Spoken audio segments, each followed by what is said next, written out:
Parlons vrai, les hommes se marient par intérêt. Mais quand une femme fait pareil, on l'insulte. Je vais dire ce que beaucoup refusent d'admettre. Un homme ne se marie jamais juste par amour. Il se marie par intérêt. Parce que tu es belle, parce que tu lui apportes un statut, parce que tu stabilises sa vie, parce que tu gères son foyer, parce que tu portes ses enfants, parce que tu transmets. C'est en échange. Et ça l'a toujours été. Mais quand une femme comprend cette réalité, on l'appelle matérialiste. Pourquoi? Parce qu'on préfère les femmes naïves. Une femme intelligente, c'est une chose. L'amour sans structure détruit les femmes. Donc oui, une femme intelligente doit aussi se marier par intérêt.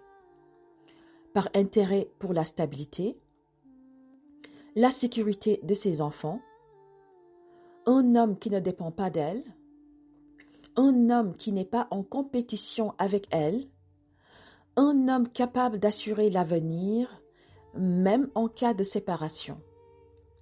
Un homme instable ne t'aime pas, il te consomme. Et le jour où il se sentira inférieur, il te jalousera, il te sabotera, il te fera payer son mal-être.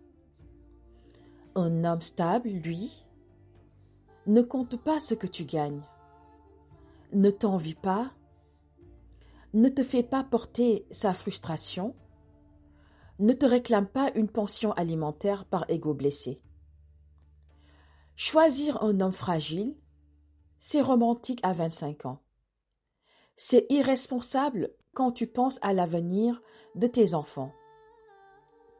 Et soyons clairs, une femme ambitieuse qui choisit un homme médiocre ne se sacrifie pas par amour, elle sacrifie ses enfants.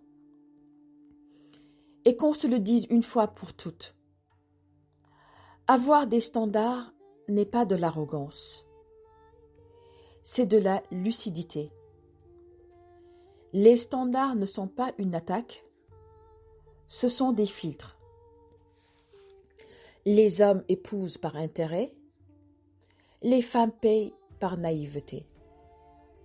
L'amour sans structure est un piège pour les femmes. Un homme instable ne t'aime pas, il te consomme. Les standards ne sont pas arrogants, ils sont lucides. Choisir mal un père, c'est hypothéquer l'avenir des enfants. Dis-moi en commentaire, une femme lucide est-elle matérialiste ou simplement responsable? Partage si tu sais que ce message va réveiller quelqu'un.